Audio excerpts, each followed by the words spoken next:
Greetings once again, everyone, from Mr. Kit Kat and me. Oh gosh, she's heavy. Here we go. Say hello to everyone, Kit Kat. Hey, happy day. Hey, Monday. There we go. All right. So, a new piece, and no surprises that it's going to be a seascape. So anyway,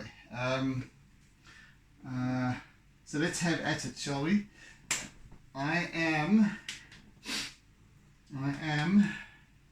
doing a fairly, well, once again, as with most seascapes, it's a fairly straightforward piece.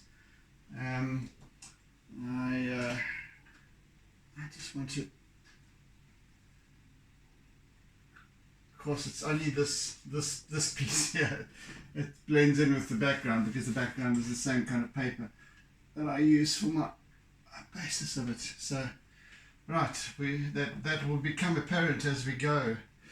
What I wanted to do is just to establish, of course, as always, a basic composition to the piece. Get the light and shade going, which is very subtle, and again, as has been the trend lately, and yes, it's just a trend, but the colors that the color that I'm using is very, very subtle.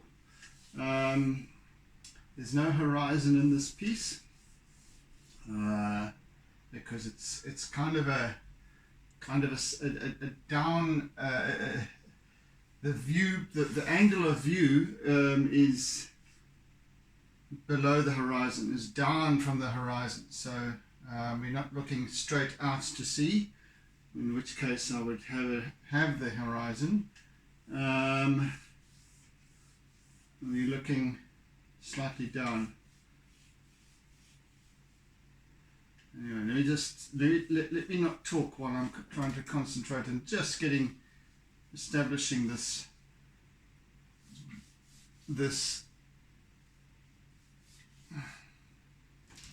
thing. See, I cannot stand talking while let's just get that right there.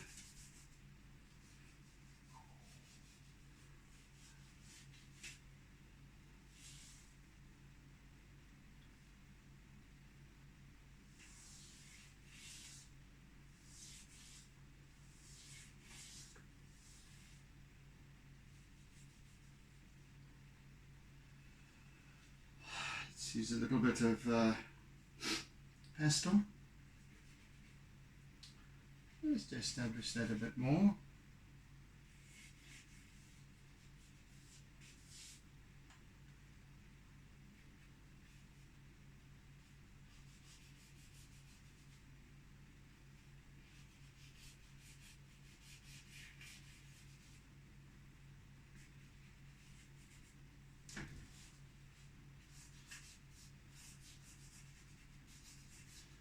Etc., etc.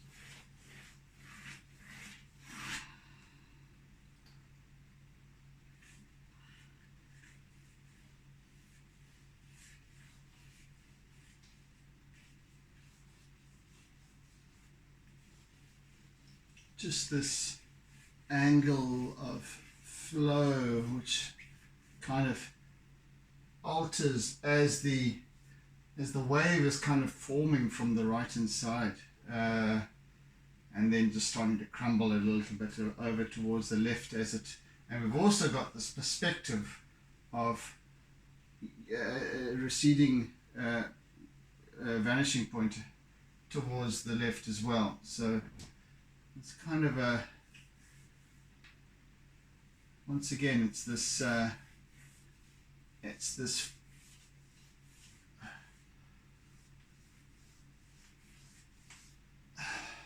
the wave is kind of passing us by.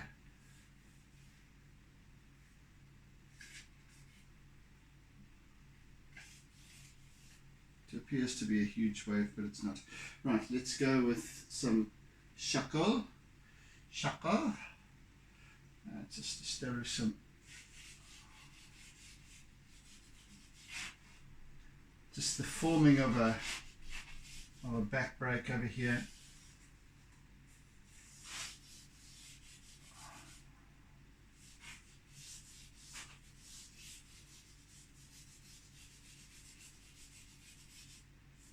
And I have been practicing with some, just not quite practicing as per se, but giving a go at some figure drawing.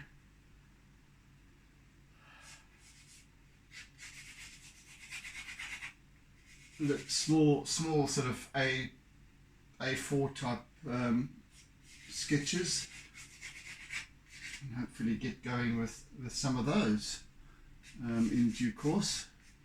But I'm going to keep the basis obviously with this is my staple diet, these kinds of these artworks that I do for my YouTube sessions, my tube sessions, as I am wont to call them.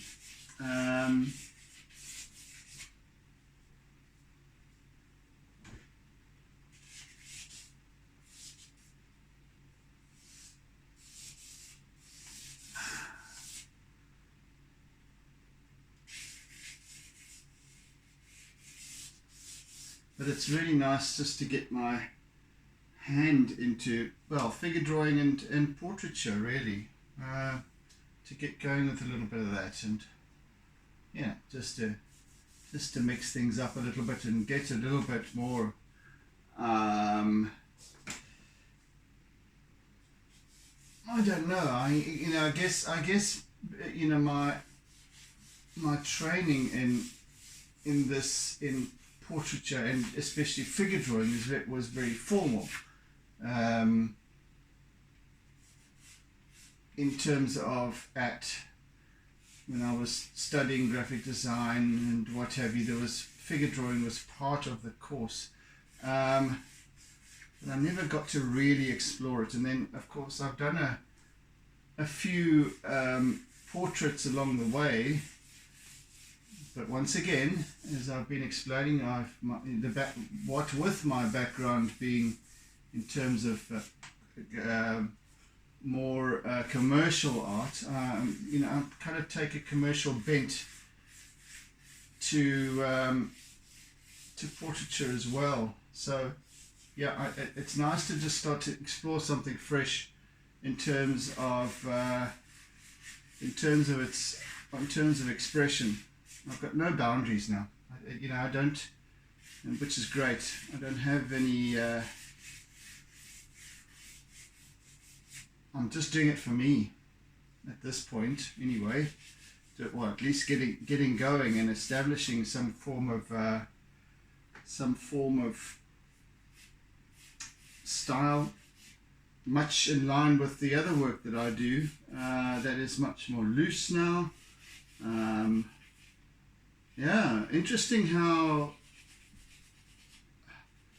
this journey of my Artsy Lockdown has given me that opportunity to open up.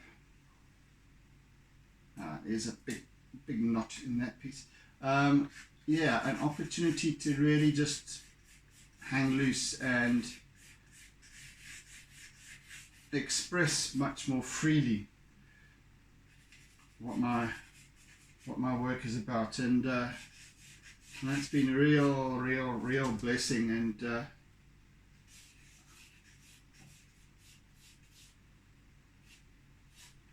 yes, it's so this new little venture into figure drawing and portraiture will perhaps also lend itself to the rest of the process. They all tie in together, but it's just nice to do some, just no boundaries, no, you know, I can explore a little bit of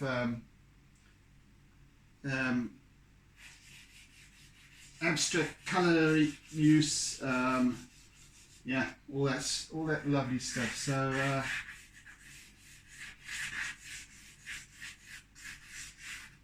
yeah, I'm really actually looking towards getting into this really well. So yes, anyway, that aside,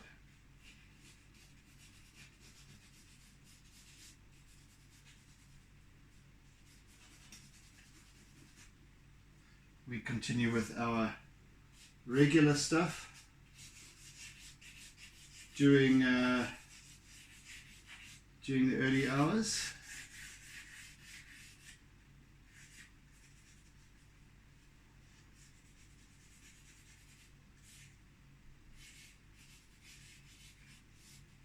Just establishing now this wave form in terms of its contrast and lighting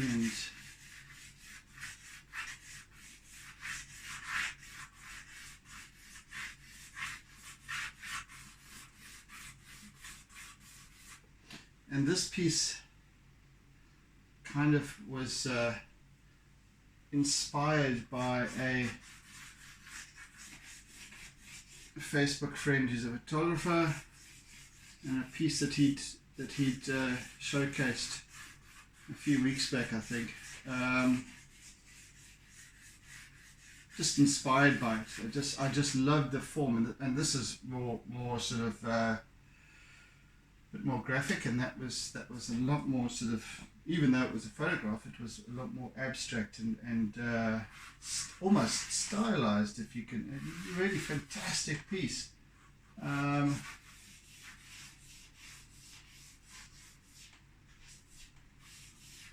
I wish we could share images as well on YouTube. I mean digitally, along with, you know, in a comments section or something like that. I don't know why the YouTube has never done that, where you can't actually share. I don't think you can anyway. In the comment section, I don't think you can send images, but you can only comment. But it really would be lovely to be able to show you that particular image, and just to see where the reference point came from, where the influence came from, I should say, rather, even though it's nothing like it. But just that subtle feeling of what this piece is about.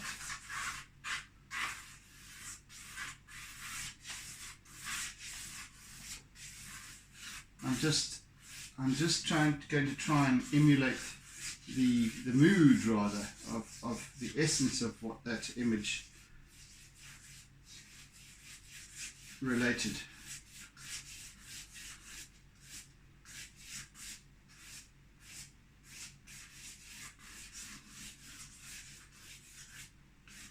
And it's interesting how, in saying that, how much as an artist, how my fellow artists and peers, be it in terms of more orthodox art, or I don't say orthodox art, sorry, that's the wrong term, but in this spectrum of sort of hands-on art as opposed to photography, and how there are so many influences that come from my friends and acquaintances and people I know on Facebook, etc., who are doing some wonderful stuff, and who inadvertently, sometimes not even by choice, really influence my work. So and that's fantastic. Love that. And I would hope to be an influence to others, and in terms of the work that I do, perhaps.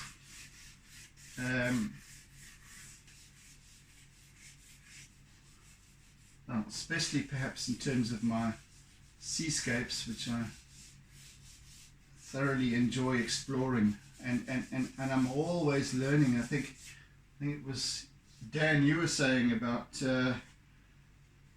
how I seem to have been,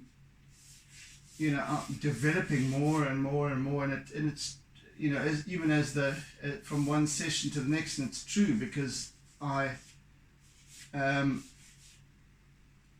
always learning, and I'm always, what with the letting go, and I'm always on about that ad nauseum almost. What with letting go, you're just able to start, that opens up new possibilities, new discoveries, and that's fantastic. That really is fantastic, because then I then grow exponentially. So not holding on to everything that I've been taught and rigidly sticking to that in terms of techniques and perfection. This fixation people have for making everything perfect, having to always try to put the perfect artwork together. It's not about that. It's about just allowing the artwork to create itself, and that's where I've learned my greatest lessons. Really, I have, and that's kind of what I teach. And I am going to be putting on another workshop on the 9th of April at Split Splat Studio, where we look at that very thing of letting go, and the difference that it can make in terms of your, as an artist, in terms of your self-development, and in terms of just the average person who is looking to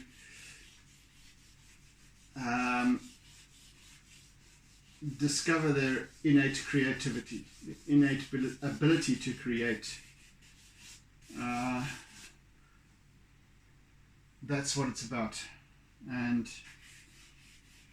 when letting go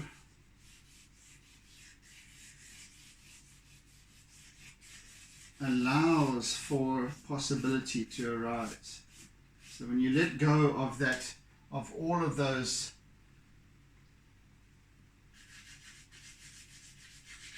limiting patterns those limiting words that we formulate about ourselves, those restrictive words and little phrases and rubbish stuff that we keep on telling ourselves over and over again. I'm not creative. I cannot tell you how many times I've heard the words, I haven't got a creative bone in my body, or I haven't got an artistic bone in my body. And that is so limiting. You don't have to set yourself up as an artist. Yes, there's there are obviously artists and various levels. I mean, I don't by any means claim to be a really hotshot artist, a really, perhaps I have potential to be. Not even perhaps, you see, I even limit myself. Perhaps. What rubbish is that?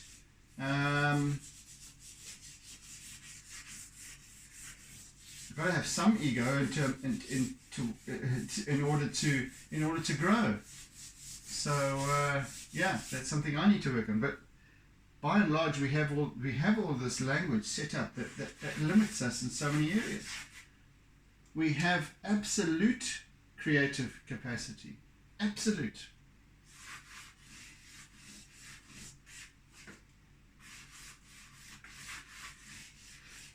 It's the words, it's the language that limits us. So we look at that, and we look at feeling, how we create through feeling, how we create through the senses rather than trying to copy what we see.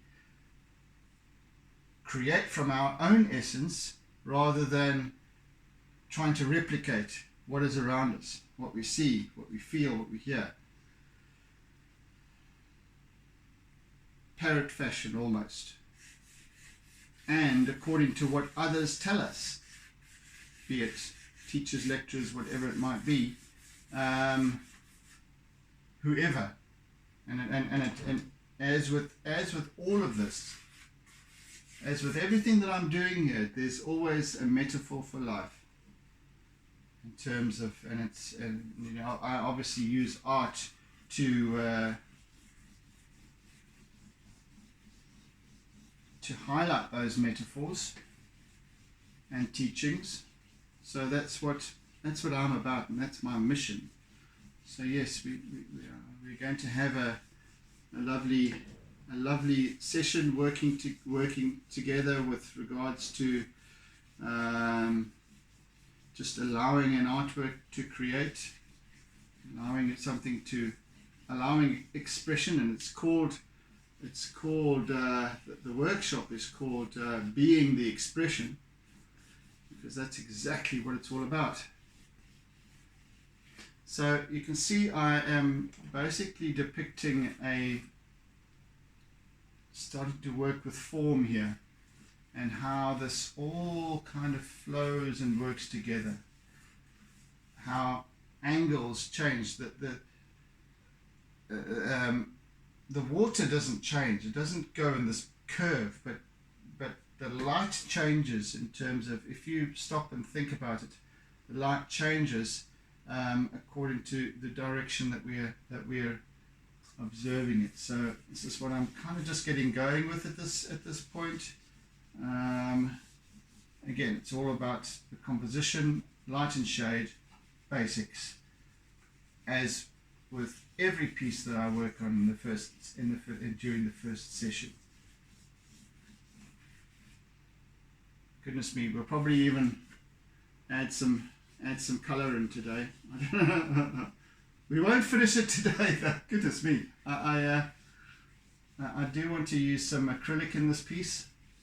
It lends itself towards it, but it is already developing quite rapidly, as they do in the first session or sometimes two sessions. But yeah, there's not a lot of finicky detail in this piece, so it might come together as rapidly as the pieces that last week.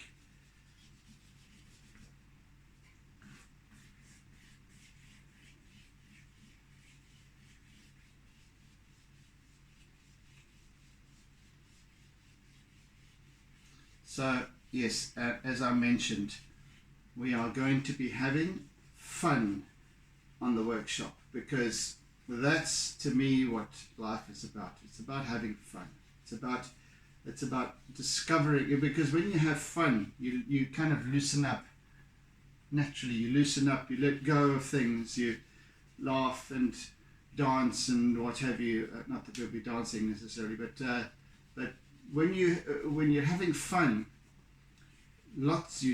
suddenly other things start to emerge, other possibilities, and we become more open to discovering, and especially about ourselves. Isn't that what this sort of freeform dance is all about, and using dance in order to just free up, loosen up, let go of restricting energies and all that sort of thing. It's meant to be that way, and in doing so, well, you're having fun in the process, but the objective is to let go. So and the same applies to art. The same applies to, because you have fun creating, messing with things, squirting paint, and you know, that always has a fun aspect to it. It's creative. It's what you call it. It's that flow of abundance. That's what it is. That's what it really boils down to it. And when you are applying abundance rather than scarcity, amazing things happen.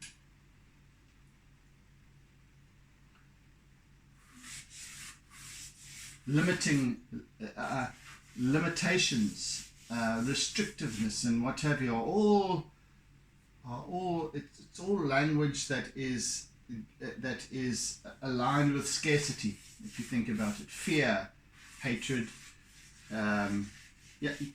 Whereas fun, laughter,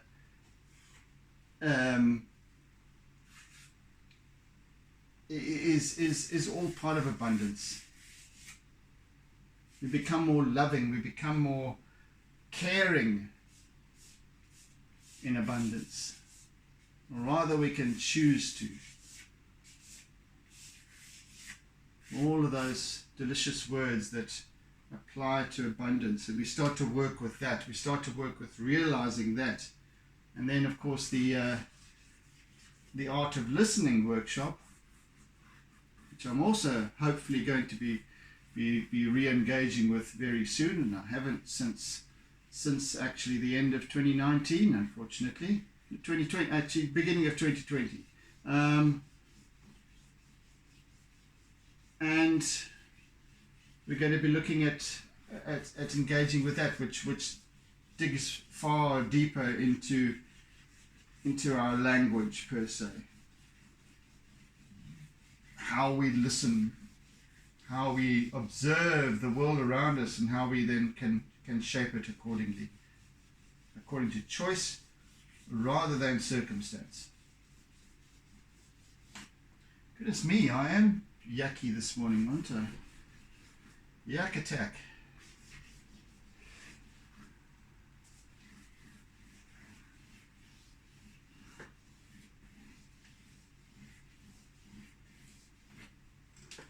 So just getting this lovely free form of flow to this piece. Let's get me a new charcoal stick, a slightly thinner one, and work on this background here. Let's just bring these down for the meantime.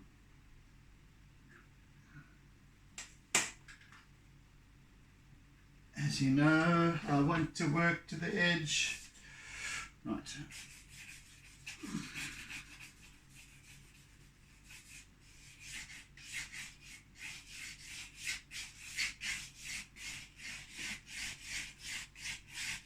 And a slightly different flow to the background, because this is now behind the wave. This is where the sea opens up, and we don't have the different formations and energies that we do in front of the wave. There's different currents, and it's far more gentle back here. And yet it is leading towards the next wave that's starting to develop over there.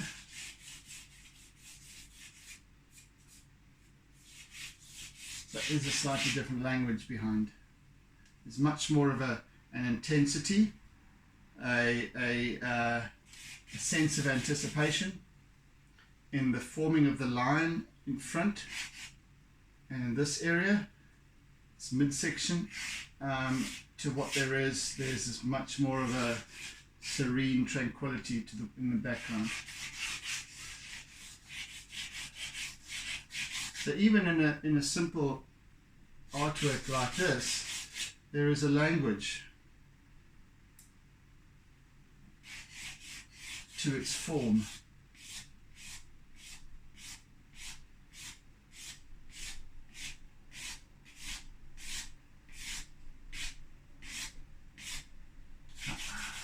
Yes.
There's little knots that get into.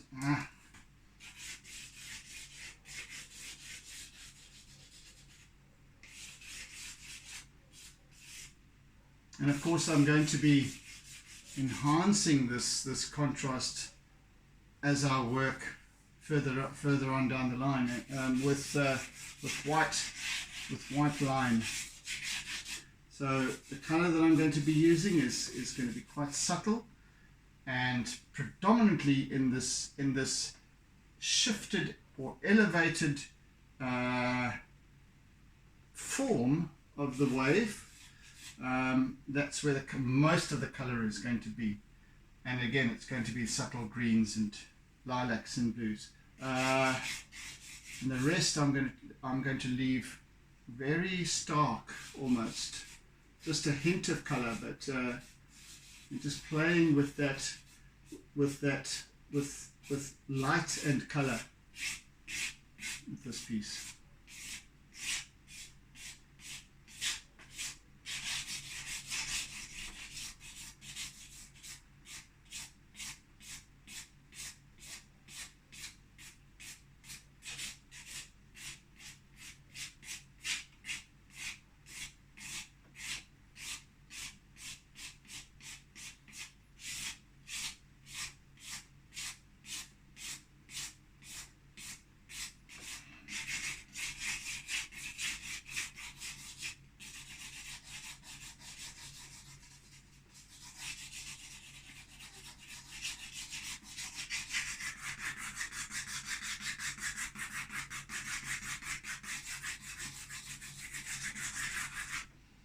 Right, now eraser once again. I didn't say to you, but I was too busy talking. So I'm using my eraser here to also now create this blending of form, and just creating this line work once again. And for those of you, welcome to any new subscribers to my channel, but to those of you who are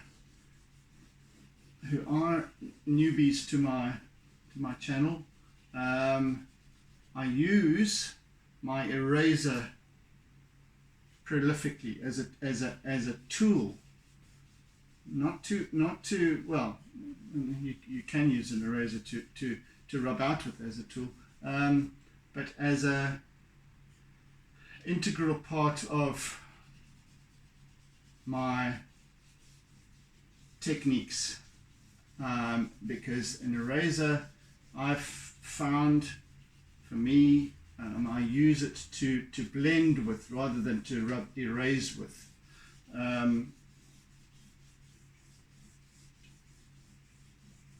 To great effect. And so that's what I'm doing here. I'm just using these nice, now that I've got the charcoal basis, I use my eraser to create these nice long streaks, to blend slightly, to soften the grittiness of the charcoal applicator. Goodness me, this damn mosquito, it's already bitten my foot. Swine, little thing. There's always one. Most irksome little kittens on this planet. Why they exist, I don't know. What their purpose is, no idea. Other than to keep us awake at night. Just have to have a word with somebody about that. Yeah, so it's a really nice tool in terms of getting this lovely, and you can get some lovely little quite fine actually streaky lines that just sometimes pick up on the base paper and then pull that through, and get some nice little highlights out of it, and create some wonderful form. I'm going to be using my eraser prolifically throughout this piece, I think.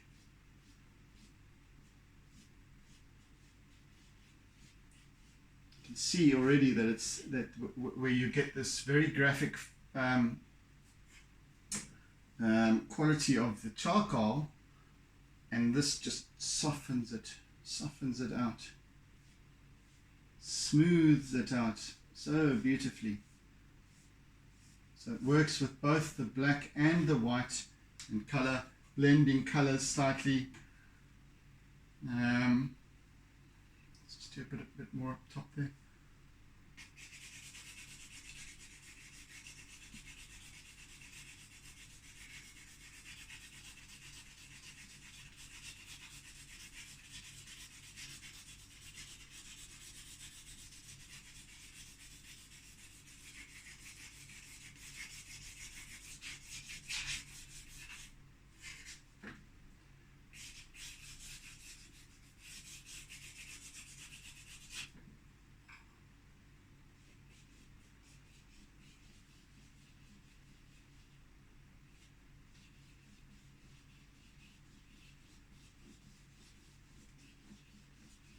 Once again, just giving that lovely streaky form. And I can change that and change the undulating surface of the water very subtly as well.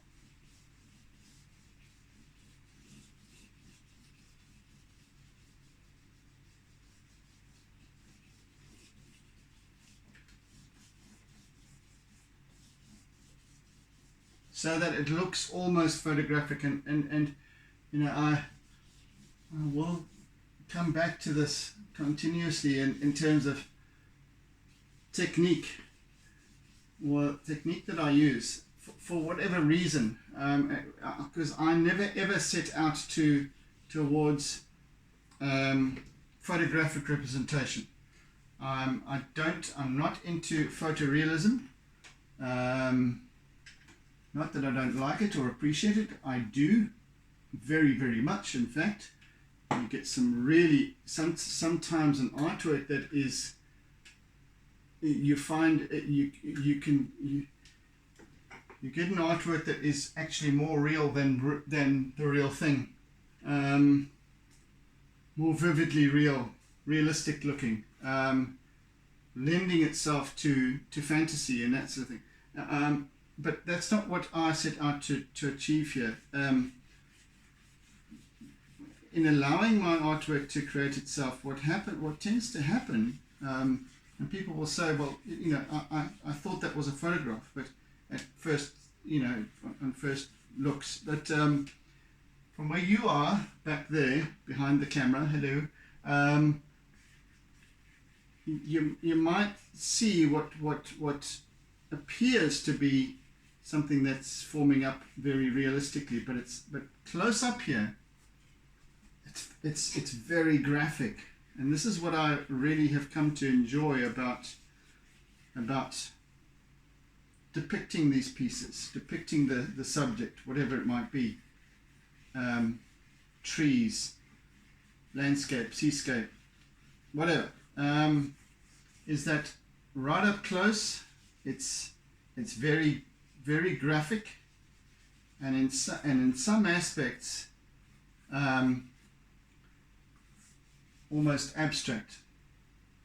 I can take a small section of some of my works, and you would never say that it's water, or that it's ocean, and that I enjoy. You know, I just enjoy that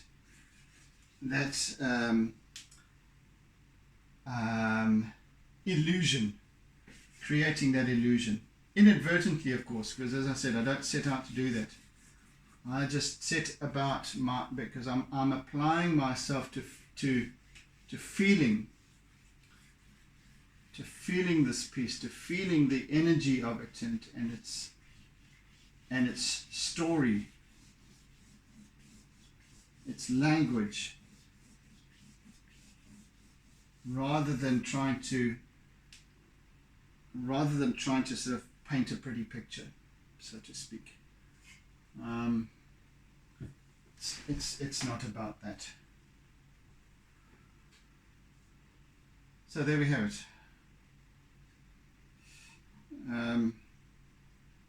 As best I can describe it, I think.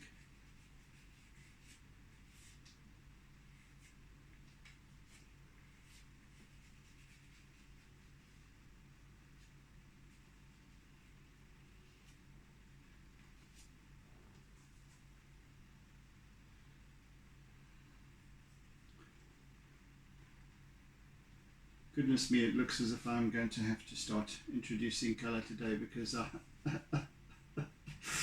it's just grown very rapidly. Well, what can you do?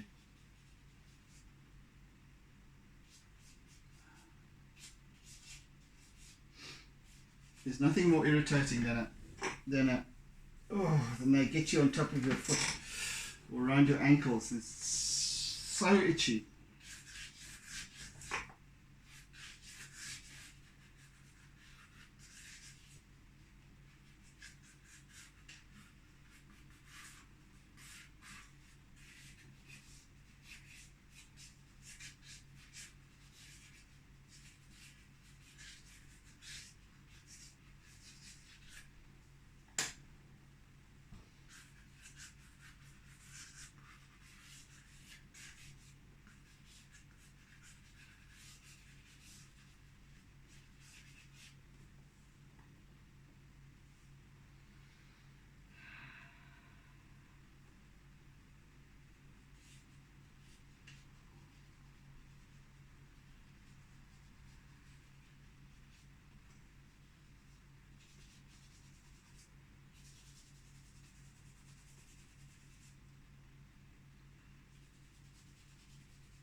And I'm always trying to work in the direction of the flow of this form, wherever it is, and I try and work, even if it's slightly adjusting the angles that I'm using in terms of my technique. So I'm here using my eraser and just oscillating my wrist as I work with this, but at the same time I'm still going generally with the flow.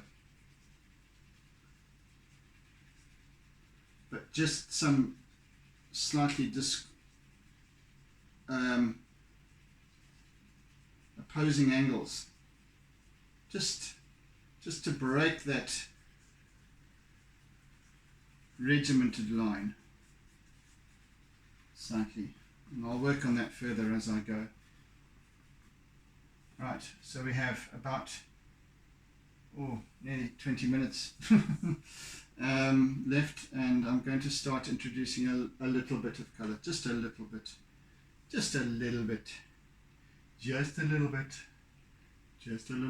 and I want to just bring in some subtle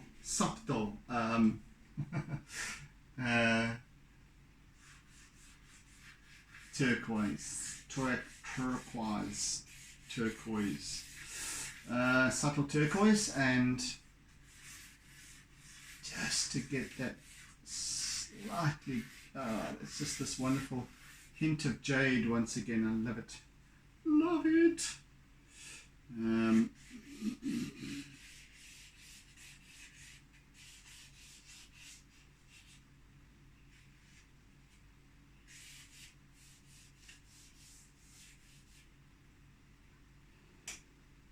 And of course, our wonderful lilac, luminous lilac. I just want to introduce my color very subtly, just to get things going.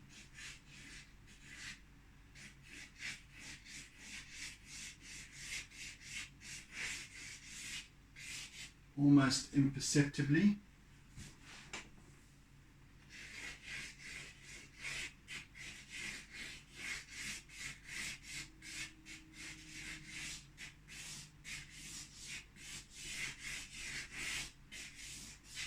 And especially in the background here, because very little color influence in the background. Just very basic, very subtle. I just want to use a bit of slight more normal lilac.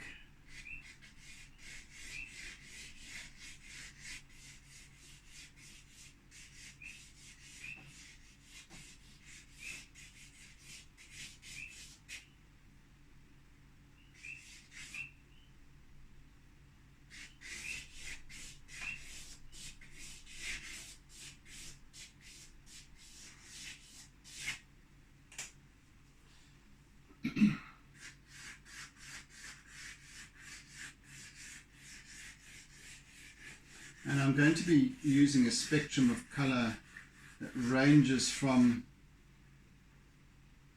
the let's say from the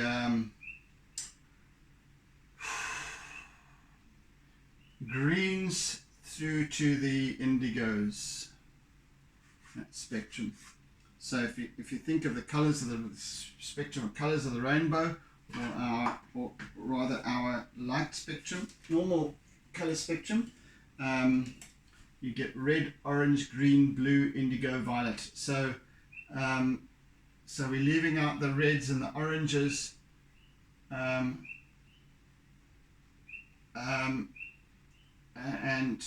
also the violets on the far side of the spectrum. But we are starting with the greens, the blues, and the indigos. So using about perhaps 1/3 of the spectrum, of the full spectrum of color.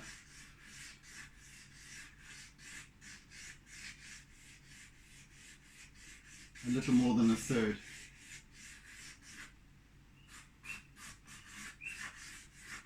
Simply because of the lighting here today, and of course with the sea, you very seldom find reds unless it's with regards to, if it's the shoreline, then you get that red, sometimes the reddishness of the sand coming through, or the soil that comes up in the turbulence of the water. I'm just introducing some very foresty green.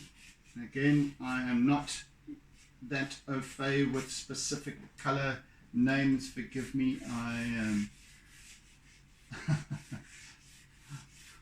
I'm not that particular about color. Is about feeling. I don't need to know its specific name.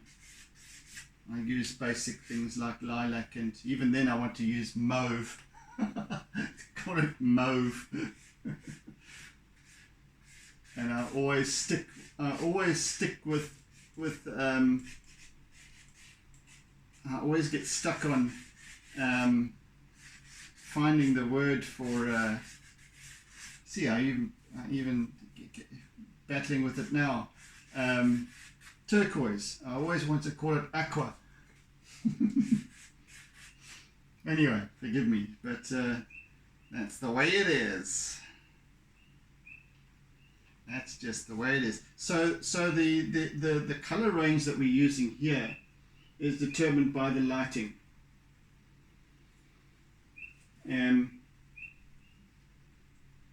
Yeah, the lighting is such. There's this very much a subtleness to the lighting here. And I even hesitate to use too much blue as well. Where am I looking? But I am bringing in some indigo here.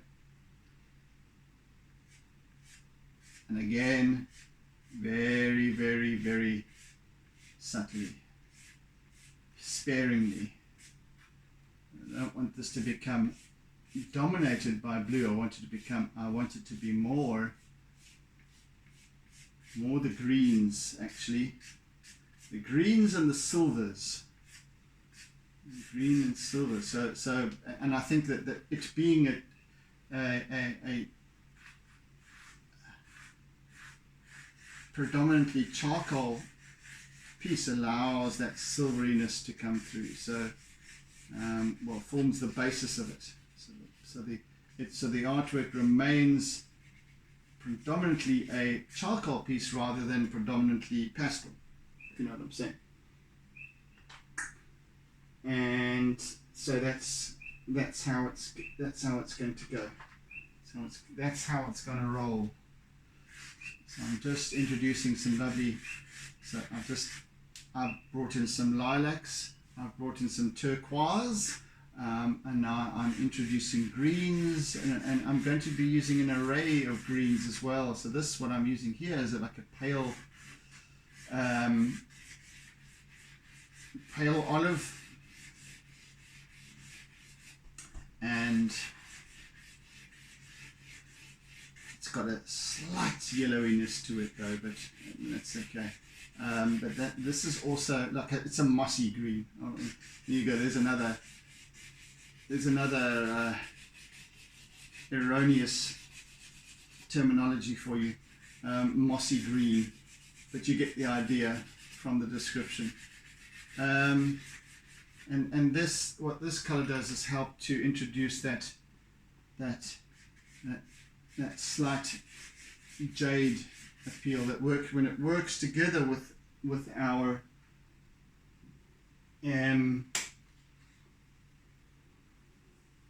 turquoises and very pale greens, almost like I'm almost using a mint green here.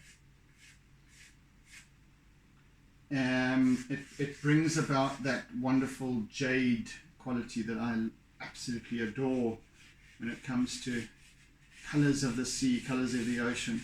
And I like to play with that. And it's just, again, the colors are just lighting. The ocean, if you think about it, isn't a particular color, is it? The ocean, the colors of the ocean change according to the light. They change according to the mood and the sky above. So you know, in terms of the currents, if you'll often find that a very angry sea, the light, its color seems to change. Becomes a much darker, on a clear day, and with a heavy angry sea, the colors seem to darken, deepen, and become more ominous. Whereas when it's still and calm, there's a lightness to the colors as well. But it all comes down to reflection and refraction and what have you. And that's the essence of why I enjoy particularly working with the ocean, with the motion of the ocean. The emotion of the motion of the ocean. Yeah, so that's why I particularly enjoy working with it. It's because it's so very expressive, but it's not actually, you know, and this is the illusion. This is the beauty of why I like to work with the idea or the concept of illusion, because it isn't actually the ocean's color. The ocean's color depends on its surroundings, how it and how we perceive it's what we're seeing rather than what it is. We see the world the way we are, not the way it is. So you know, I'm just introducing colors according to what I feel, what I see intuitively, to bring about the storyline of this piece. And I'm just using a little bit of pale blue streaks. It's almost verging on white. And when I use it in conjunction with the charcoal and the greens, the pastel greens and lilacs, the pale blue changes its color as well.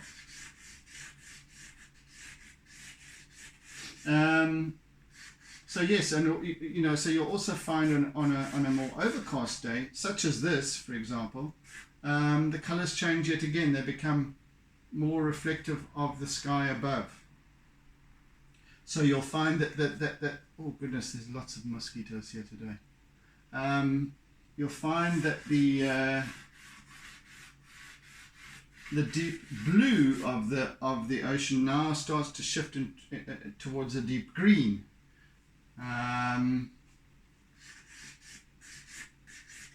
It's just light. It's just the play of light.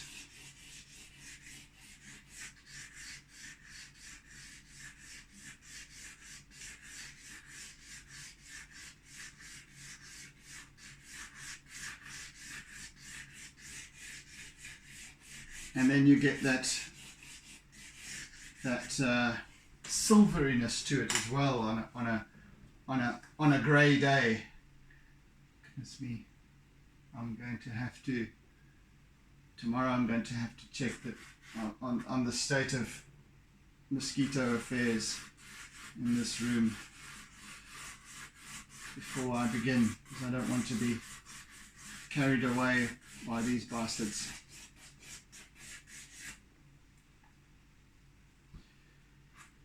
Yes, so that's the magic of the ocean.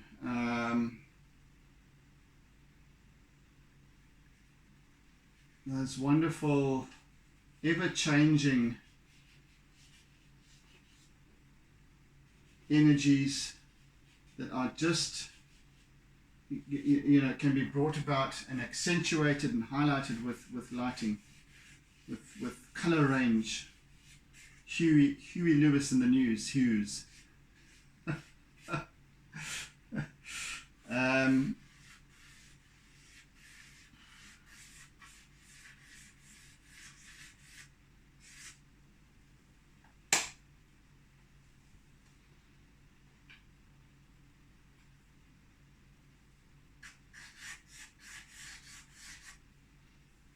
Let's just use actually my eraser here for again. Just to soften once again these lines, blend a little bit, go a little bit across lines, slight across grain a little bit, but not completely. I don't go in complete sort of perpendicular to the grain. I go with it, but then I change the angle slightly as I move. So it just kind of almost emulates the multiple or the multitude of facets of the water. It's not all absolutely smoothly formed. There's an ever-changing undulation to the surface, and wherever it is, be it on the curve of the wave as it builds, but there's always change. There's always different reflections and refractions, as I always refer to, changing the light. You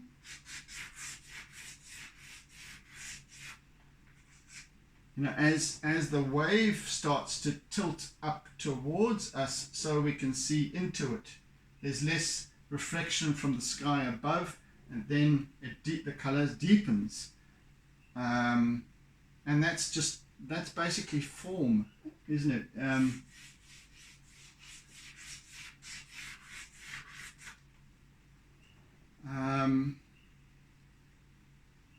Everything that we see, everything is light. Everything is light at the end of the day. So it's not actual shapes that we're seeing. It's the changing the light that makes it discernible to us.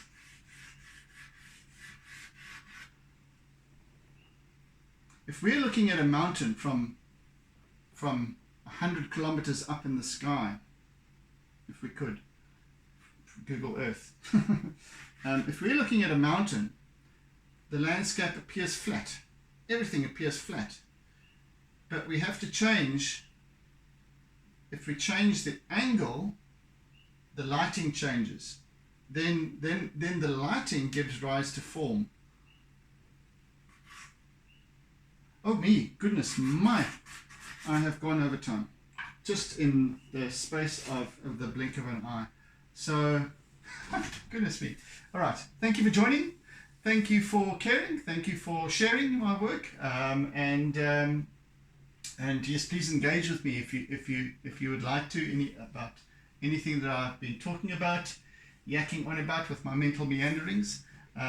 So hopefully you've enjoyed the process so far with this piece, and yes, do tune in again to the tube again on the morrow as I continue and maybe even complete this piece. I don't know, we'll see.